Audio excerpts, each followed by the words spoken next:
Bon meilleur matin! Je sais pas ce qui se passe ce matin, mais ça fait pas comme d'habitude. Je fais la prise 2. Je me vois pas à l'écran, donc j'espère que ça fonctionne.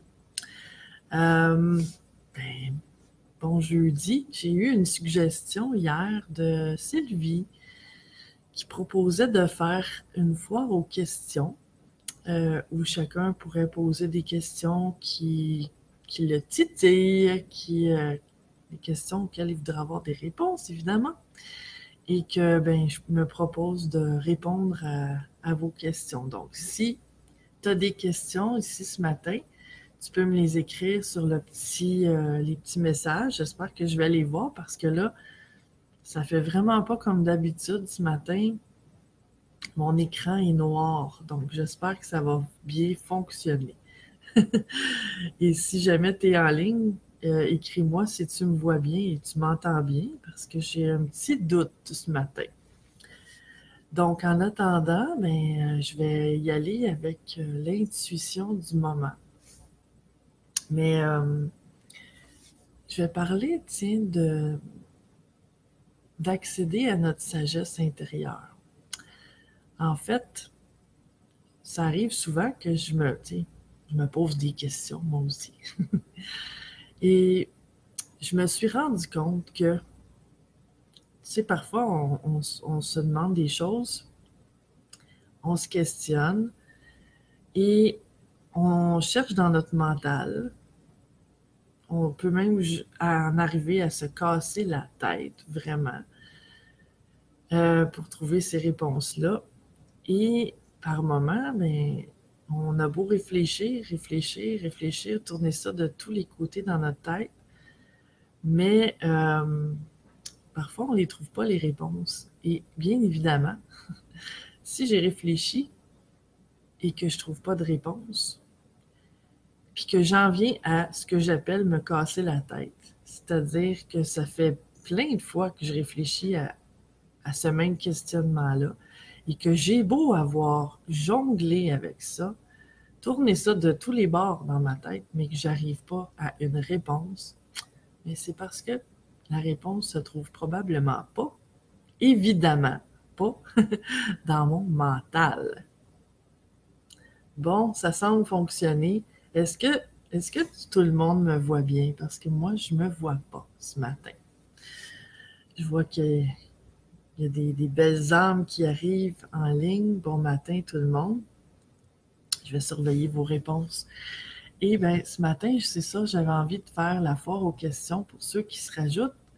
Si tu as des questions de choses par rapport à n'importe quoi, en énergie, en conscience, que tu te poses, comment régler des situations dans ta vie, je me propose de te répondre, juste à me l'écrire ici sur la conversation. Donc, si je poursuis sur ma lancée de réflexion, de sagesse intérieure, quand on se rend compte, en fait, qu'on est en train de se casser la tête, qu'on a réfléchi et que rien en est sorti de bon par rapport aux questions qu'on se pose, ben, c'est tout simplement qu'on ne cherche pas à la bonne place. Notre mental, c'est une belle réserve d'informations. Et la seule chose, c'est que c'est une réserve limitée.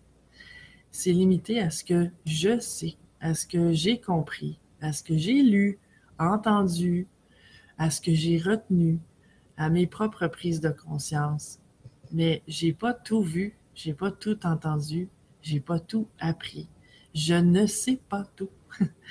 Donc, à partir du moment où je cherche dans mon mental, dans ma mémoire, des informations et que je les trouve pas, ça donne absolument rien de me casser la tête et d'essayer de regarder s'il n'y aurait pas un petit raccoin quelque part que j'aurais oublié et que la réponse se trouve là. C'est pas comme ça que ça fonctionne. C'est tout simplement que ça se pourrait que je vive quelque chose en ce moment que j'ai jamais vécu, que je sois devant un défi inconnu de quelque chose que j'ai pas l'expérience de vie.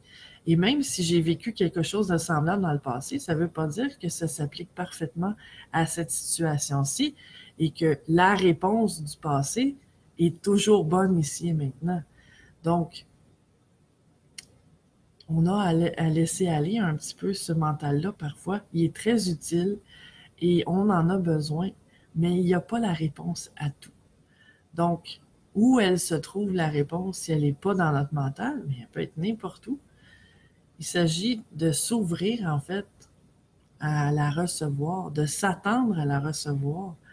Et pour ça, il faut arrêter de réfléchir. Si je n'ai pas eu la réponse, ça ne me donne rien de plus de réfléchir.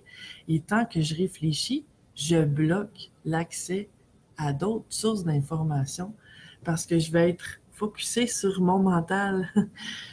Donc, je vais risquer de perdre des informations qui peuvent venir de bien d'autres sources, là, la télévision, la radio, des amis, une lecture, une vidéo que je vais voir passer. Donc, il s'agit de s'ouvrir, de laisser aller.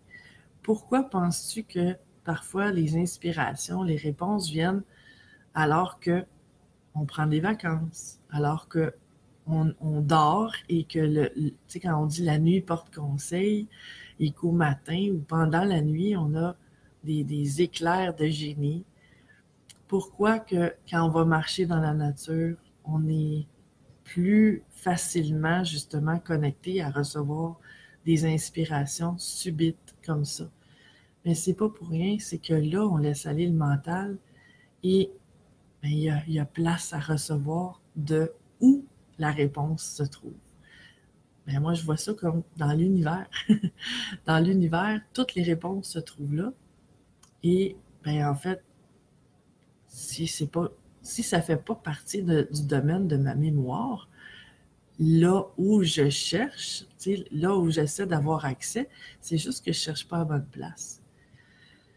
Donc, je laisse encore quelques minutes. Si tu as des questions qui te préoccupent sur quoi que ce soit que tu vis, comment t'y prendre pour telle ou telle chose ou un sujet que tu aimerais que je parle ce matin, c'est le moment d'écrire un petit commentaire pour que je puisse te renseigner, t'éclairer là-dessus.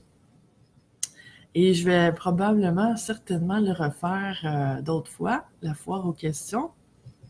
Puis probablement que les prochaines fois aussi, j'y ai pensé un peu tard ce matin, mais je l'annoncerai d'avance. Comme ça, tu pourras préparer des questions, tu pourras y réfléchir et prends des notes si jamais dans la semaine, tu as des choses qui te turlupinent et que tu ne sais pas quoi faire avec, que tu ne sais pas comment t'y prendre. Tu pourras le demander et je me ferai un plaisir d'aller puiser dans la sagesse pour te renseigner là-dessus. Donc, c'est ce que je vais faire une fois de temps en temps, la foire aux questions. Puis ça peut être sur vraiment n'importe quel sujet par rapport à n'importe quoi de croissance personnelle, de développement personnel. Je n'ai pas toutes les réponses, évidemment, mais comme je dis, je suis capable d'aller les chercher là où elles sont. Donc, s'il y a des choses que tu t'interroges parce que tu sais, dans le développement personnel, on y va un peu à tâtons, hein. On a beau avoir lu plein de livres peut-être ou fait des ateliers de croissance, mais lorsque vient le temps d'appliquer les choses ou de démêler ce que j'appelle nos nœuds, nos nœuds de vie, nos nœuds intérieurs, nos nœuds émotionnels, parfois, on a beau avoir un paquet de connaissances, mais ça peut être difficile parfois de vraiment les appliquer et de sentir cet effet-là dans notre vie. Parce que c'est qu'en appliquant qu'on voit vraiment la différence dans notre vie, hein? Nathalie qui dit très bonne idée. Merci Nathalie. C'est pas mon idée, c'est l'idée de Sylvie, une fidèle auditrice. Donc, c'est ça. C'est un peu comme ça que je vois ça. Je vais peut-être même faire les jeudis la foire aux questions, peut-être, pourquoi pas. Et Parce que là, dans le fond, il reste le lundi et le jeudi qui n'ont pas de thème particulier dans les vidéos. Mais c'est ça. S'il n'y a pas de questions, ben, je vais dire un peu comme je fais les lundis et les jeudis, de dire ce qui vient comme ça spontanément en attendant. Et donc, ben voilà, vu qu'il n'y a pas de questions ce matin, ben c'est sûr, je ne vous avais pas préparé non plus, hein? Des fois, comme on dit au Québec, sur le fly, comme ça, on ne pense pas nécessairement à des choses instantanément. Mais ça m'aura permis de te parler de justement euh, arrêter de se casser la tête et faire confiance à l'univers, en fait, pour avoir des réponses. Parce que, tu sais, je me dis, si je me pose une question, c'est parce qu'il y a une réponse qui me cherche de quelque part. C'est juste que il y a à créer le chemin entre moi et la réponse. Ah, il y a José qui dit comment ne pas se laisser emporter par le négatif d'une personne ou d'une situation. J'en ai parlé un peu cette semaine, je crois que c'était hier, dans les messages de l'âme, si je me souviens bien. Mais je peux en reparler un petit peu ici. En fait, ce que moi m'a permis de me détacher beaucoup de ça, c'est d'accepter le négatif, aussi bizarre que ça peut sembler, parce que tant que j'ai cherché à le combattre, le négatif, en ne voulant que du positif, j'avais beaucoup de mal avec ça. Ça me causait beaucoup de frustration. Puis en fait, ben, j'ai réalisé que si j'essaie de combattre le négatif, ben, il va toujours en avoir du négatif. Et il n'y en a pas qu'à l'extérieur de moi, il y en a aussi à l'intérieur de moi, que je veuille le reconnaître ou non. Il y en a partout. Autant de négatifs que de positifs. On est dans ce monde-là, la polarité, la dualité. Et en l'acceptant, le négatif, ben, ce que ça me permet de faire, c'est de faire des choix. C'est-à-dire que si je suis consciente que tout ça existe, tout est là sous forme de potentiel, et pas toujours de potentiel, mais de réalité parfois, parce que le potentiel n'a pas été réalisé, mais ça me laisse avec des choix. C'est-à-dire que je peux laisser une personne être négative. Moi, ça m'amène à faire le choix de vouloir être positive, admettons, mais je suis pas obligée de subir non plus le négatif de l'autre. Si, par exemple, je suis dans une fête, puis que je suis avec une personne, puis que j'aime pas tant la conversation, ben, je suis pas obligée de rester là, je peux m'éloigner.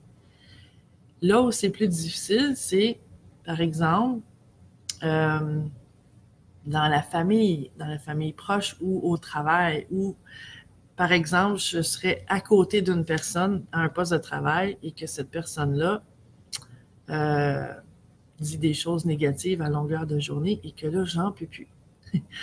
Mais pour l'avoir expérimenté beaucoup de fois, euh, ce qui réussit pour moi, c'est de laisser la personne être. J'ai essayé de lui changer les idées. Ça fonctionne pas toujours. Parfois, ça fonctionne un peu quelques minutes, mais le naturel revient toujours au grand galop. Donc, j'ai réalisé que plus je mettais d'énergie à essayer de montrer à l'autre personne qui était négative ou d'essayer de lui faire changer ses idées ou d'essayer de la changer, point, ça ne fonctionnait pas. Mais en l'accueillant, c'est-à-dire, j'ai pas à écouter toutes ces jérémiades puis être d'accord avec ça. Mais j'imagine que ça me traverse, puis ça, je laisse passer. Parce que d'une façon ou d'une autre, peu importe ce que je fais, cette personne-là va choisir d'être ce qu'elle est. Elle va faire ce choix-là. Donc, si je suis capable de changer de pièce ou quelque chose du genre, mais ça peut être ça qui va m'aider. Mais juste le fait de penser que cette personne-là m'affecte, elle va m'affecter. Et si je fais juste laisser passer en mettant aucune opinion sur ce qu'elle dit, tu sais, en n'étant pas si attentive que ça à ses mots pour que là, parce que si je suis attentive à son discours, ben c'est sûr que ça va me déranger parce que dans ma tête, je vais avoir plein de jugements en me disant ah encore pourquoi c'est toujours aussi lourd, puis là c'est ma réaction, ma perception qui va faire que j'en suis affectée. Mais si je fais juste laisser aller sans vraiment, tu sais, sans porter attention et sans émettre d'opinion. Je dis pas que c'est nécessairement facile à faire, mais pour moi, ça a très bien fonctionné dans les cas où justement, tu sais, je suis avec quelqu'un, puis ben, je peux pas me sauver, puis je peux pas transformer la personne, mais ça me laisse avec quoi? Avec travailler sur moi. Voilà. Lisa Marie qui dit: Je suis en hésitation à décider quelque chose. C'est pas évident tous les jours mon quotidien, alors j'aimerais retourner à l'école peut-être. C'est pas évident. Je regardais pour peut-être un nouveau boulot, mais je trouve rien. Je me dis que j'ai pas assez de skills. Bon matin. Ben, en fait, Lisa Marie, ce qui me vient pour répondre à ta question, c'est le, le, le- comment je pourrais dire ça? L'habileté à prendre des décisions, c'est quelque chose de fondamental à développer. Et le fait est qu'on a des décisions à prendre tous les jours de notre vie. Il y en a qui sont qui ont moins d'impact, comme la couleur du chandail que j'ai décidé de porter ce matin, mais ou le repas au restaurant que je vais choisir au menu une journée. Mais dans le genre de décisions dont tu parles ici, qui ont un impact possible sur le plus long terme ou sur peut-être les finances, sur peut-être d'autres personnes autour, ça peut être plus difficile de se décider. Mais je pense que, en tout cas, je donne toujours mon opinion personnelle, mais que l'être humain pense toujours que c'est possible de se tromper et c'est en grande partie ce qui fait que c'est si difficile de prendre une décision. Si je pense que je peux me tromper, je voudrais pas me tromper. Je vais me mettre beaucoup de pression et là, la prise de décision va être une horreur peut-être. En fait, si je considère qu'il n'y a aucune mauvaise décision et que je choisis ce qui est là dans mon alignement du moment, c'est-à-dire qu'est-ce que je sens par rapport à un aspect de la situation, de la question ou un autre aspect. Et parce qu'il y a plein de choses sur lesquelles je peux me baser pour décider. Je peux me baser sur mon feeling, je peux me baser sur mes expériences passées, qu'est-ce qu'elles m'ont appris et ce genre de décision-là que j'ai fait dans le passé, qui a été bon ou mauvais selon mon point de vue et que je vais être portée à me baser là-dessus pour ma décision de ici et maintenant. Je peux me baser aussi sur qu'est-ce que les autres pensent. Tant qu'à moi, ça fait pas des bonnes décisions dans le sens où ça m'apprend pas, moi, à être solide dans ma prise de décision, à me faire confiance. Et si j'ai toujours l'attente que quelqu'un me guide, je vais être dépendante des autres et je n'aurai pas la confiance en moi nécessaire. Quand un enfant, on lui donne un choix, il suit naturellement son élan du moment. On perd ça en grandissant. On perd ça parce qu'on apprend que c'est possible de se tromper, que l'échec est possible et que ça peut faire mal, un échec. En fait, à quoi ça fait mal un échec? Ça fait mal à l'ego. Donc, si je considère qu'il n'y a aucun choix qui est mauvais et que je fais ce qui est là en ce moment, ce que je sens intérieurement, j'aurai pas de... Il n'y a pas d'erreur possible, il n'y a pas d'échec possible. Il n'y a que des expériences. Et ben, en fait, si je me rends compte que une fois que j'ai fait ce choix-là, que c'est pas tout à fait ce que je pensais, j'ai juste à changer. Il y a personne qui va en mourir. Puis, en fait, j'aurais au moins expérimenté. Et si je mourais demain, j'aurais pas de regret de pas l'avoir essayé. Et pour moi, ça, c'est précieux. Parce que la pire chose pour moi, c'est quand je vois des gens qui sont sur leur lit de mort et qui partent en faisant la liste de tous les regrets qu'ils ont, tous les pardons qu'ils n'ont pas fait, toutes les choses qu'ils n'ont pas osé faire, toutes les expériences de vie qui se sont privées pour toutes sortes de raisons plates. Mais là, c'est plus le temps. C'est ici et maintenant que c'est le temps. Donc, toute raison est bonne pour prendre une décision. Même si je la prends parce que je veux pas faire de peine à quelqu'un. Si c'est ce qui est important pour moi à ce moment-là, je vais apprendre de ça. Peut-être que je vais apprendre aussi que en prenant mes décisions basées sur comment les autres se sentent, ça va me faire me sentir mal et je vais apprendre à m'écouter à l'avenir. Tout est bon. Tout me sert. Il n'y a aucune mauvaise décision qui peut se prendre. Voilà pour ce matin. Merci d'être là. Et si tu penses que ça peut aider d'autres personnes, je t'invite à partager la vidéo. Je te souhaite la meilleure des journées dans ta belle lumière, belle âme, et on se revoit bientôt. Ciao!